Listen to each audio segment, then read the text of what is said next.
Sir ఇప్పుడు మార్చి 14న 12వ జనసేన ఆవిర్భావ సభ అయితే పిఠాపురంలో జరుగుతుంది. సో, దానికి మీరేమంటారు? ఇది ఇప్పుడు వరకు ఇన్ని సంవత్సరాల్లో జరిగిన దానికన్నా ఇది ఒక డిఫరెంట్ అండి. ఎందుకంటే ఎన్నాళ్ళు పోరాడి అలిసి సొలిసి ఎన్నో యాత్రలు చేసి ప్రజల పక్షాన్ని నిలబడి రైతులకి కౌలు భరోసా యాత్రలు అని చెప్పేసి సొంత డబ్బులు ఖర్చు పెట్టుకొని పవన్ కళ్యాణ్ గారు ఆయన కష్టార్జితంతో ఎన్నాళ్ళు నడిపించారు. బట్ ఇవాళ రోజున స్టిల్ అధికారంలో ఉన్నాం. ఉపాధ్యక్షుడు ఉప ముఖ్యమంత్రిగా ఉన్నారు పవన్ కళ్యాణ్ గారు, ఒక పార్టీ అధ్యక్షుడు ఆయన. ఇవాళ రోజున సంబరాలు అనేది పిఠాపురంలో ఆయన గెలిచిన ఎమ్మెల్యేగా గెలిచిన ఆయన నియోజకవర్గంలో చేయడానికి గల కారణాలు ఏంటంటే ఈసారి అంబరాన్ని అండుతూ ఉంటాయన్నమాట ఈ సంబరాలన్నీ కూడా. ఎందుకంటే ఈసారి చెప్పాలంటే చాలామంది కీలక నేతలు కూడా పార్టీలో జాయినింగ్ ఉన్నాయి. అవన్నీ చాలా సీక్రెట్గా పెట్టాం. ఈ ఆవిర్భావ సభకి అదొకటి, ప్లస్ ఇన్ని సంవత్సరాల జనసేన ప్రయాణంలో తిన్న ఎదురు దెబ్బలు, ఒడిదుడుకులు, ఎన్ని కష్టాలు పడ్డాం. ప్రతి కార్యకర్త కూడా, జెండా మోసిన కార్యకర్త దగ్గర నుంచి కూడా ఎన్ని మాటలు పడ్డాం, ఎన్ని కేసుల మీద పెట్టించుకున్నాం. అన్ని కష్టాలు చెప్పుకుంటాం. అట్లాగే వాళ్ళ రోజున అధికారంలోకి వచ్చిన తర్వాత ఎంత హ్యాపీగా ఉన్నాం అని కూడా మేము తెలియపరుచుకుంటాం. అంత ఇదిగా ఉంది కాబట్టి ఈసారి ఈ 12వ సంవత్సరం జనసేన ఆవిర్భావ దినోత్సవం అనేది అంగరంగ వైభవంగా మంచి కోలాహలంగా జరుగుద్ది.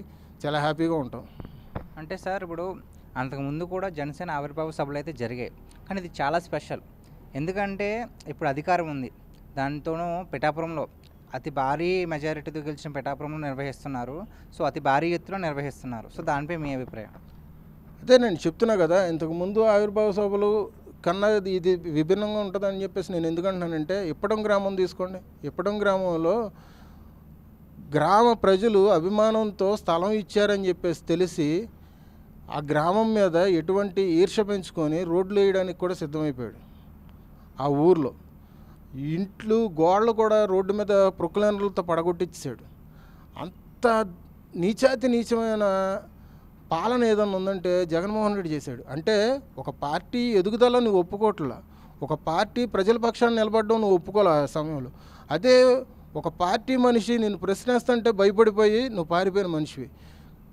అట్లాంటి ఇప్పటం గ్రామం ప్రజలకి మళ్ళీ ఇబ్బందులు కలగకూడదని ఇవాళ రోజున ఎంతో ఆదరంగా అభిమానించిన ప్రజలు ఎవరైతే ఉన్నారో పిఠాపురం ప్రజలు, వాళ్ళ మధ్య జరుపుకుందాం అని, ప్లస్ జాయినింగ్స్ కూడా అటు పక్క నుంచి చాలా ఎక్కువగా ఉన్నాయని, ఇవన్నీ ఆలోచనలు దృష్టిలో పెట్టుకొని అందరికీ దగ్గరగా ఉంటుందని ఈసారి పిఠాపురంలో చేస్తున్నాం.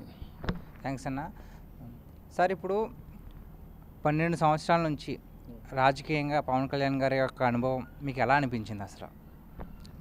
ఒకటి చెప్పాలంటే, దేవుడు అనేవాడు ప్రతి ఒక్కరికి ఒక రాత రాస్తారు. ఒక చెడు జరుగుతున్నప్పుడు ఖచ్చితంగా అక్కడ మంచి చేయడానికి దేవుడు ఏదో రూపాన్ని వస్తూనే ఉంటాడు.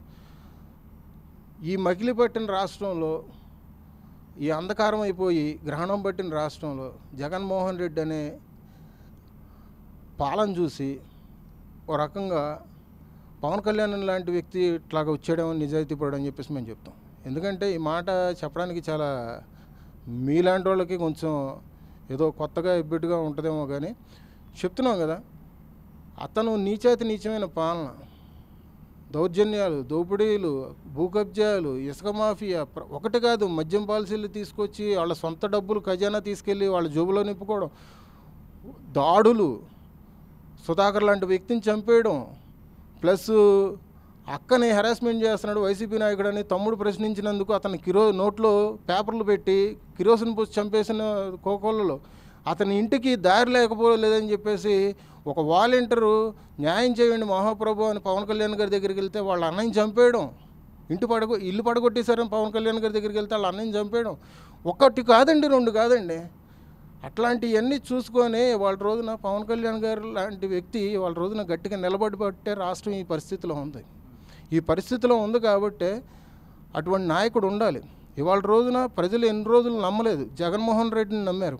ఇవాళ రోజున ప్రభుత్వం కూటమి పాలన వచ్చిన తర్వాత పవన్ కళ్యాణ్ అనే వ్యక్తి ఎప్పుడైతే రైతుల కోసం కౌలు రైతు భరోసా యాత్ర అని ఒక కార్యక్రమం అయితే చేశారో, ఏ నాయకుడు ఇళ్లలో తీసుకొచ్చి 1 లక్ష రూపాయలు ఇస్తాడు చెప్పండి? అట్లాంటిది పవన్ కళ్యాణ్ గారు 30 కోట్ల రూపాయలు ఓన్లీ రైతుల కోసం ఖర్చు పెట్టి ఇంత చేసిన తర్వాత కనువిప్పు అయిపోయింది. ప్రజలు ఒక్కళ్ళు అర్థం చేసుకున్నారు. ఎవరు నిజాయితీపరుడు, ఎవరు అక్రమంగా డబ్బు సంపాదిస్తున్నాడు నన్ను అర్థం చేసుకుని వాళ్ళ రోజున పవన్ కళ్యాణ్ గారిని నేరాదులు పలుకుతున్నారు, జైజేలు కొడుతున్నారు. రేపు రానున్న రోజుల్లో పవన్ కళ్యాణ్ గారు ఖచ్చితంగా అయితే ఒక మంచి సమకూర్చ స్థానంలో ఉండి ఓ పై స్థాయిలో ఉంటారని మేము చెప్తున్నాం. సార్, ఈ 12 ఏళ్ల జర్నీలో పవన్ కళ్యాణ్ గారిని చాలామంది చాలా నీచంగా అవమానించారు, ఎన్నో రకాలుగా తిట్టారు, వాళ్ళ కుటుంబాలను కూడా మీడియాలోకి లాగారు. అవన్నీ కూడా తట్టుకొని ఇప్పుడు ఎంతలా స్ట్రాంగ్గా నిలబడ్డారు కదా, సో దాని గురించి మీరు ఏమంటారు? పవన్ కళ్యాణ్ గారు ఎప్పుడు చెప్తారండి, మీరు తిట్టుకుంటున్నారు కదా, పవన్ కళ్యాణ్ అనే వ్యక్తిని తిట్టుకుంటే మీకు ఏదో పేరు వస్తుందని మీరు అనుకుంటున్నారు. కానీ రేపు పొద్దున్న రోజున మీరు ఆ పాపం తాలూకు సంబంధించి అనుభవిస్తూనే ఉంటారు. మీరు ఇది గుర్తుపెట్టుకోండి. నన్ను తిడితే ఏమొస్తుంది, తిట్టండి. ఇంతకు మించి నా తల్లిని తిట్టారు, నా భార్యని తిట్టారు, నా పిల్లల్ని తిట్టారు అన్నీ అని చెప్పేసి అని అన్నాడు. నాకు కావాల్సింది ఇవన్నీ వదులుకొనే నేను ప్రజల పక్షాన ఉందామనే నేను సినిమాలు వదులుకొని నేను వచ్చానని చెప్పేసి పవన్ కళ్యాణ్ గారు ఒక సభలో సాక్షాత్ చెప్పారు.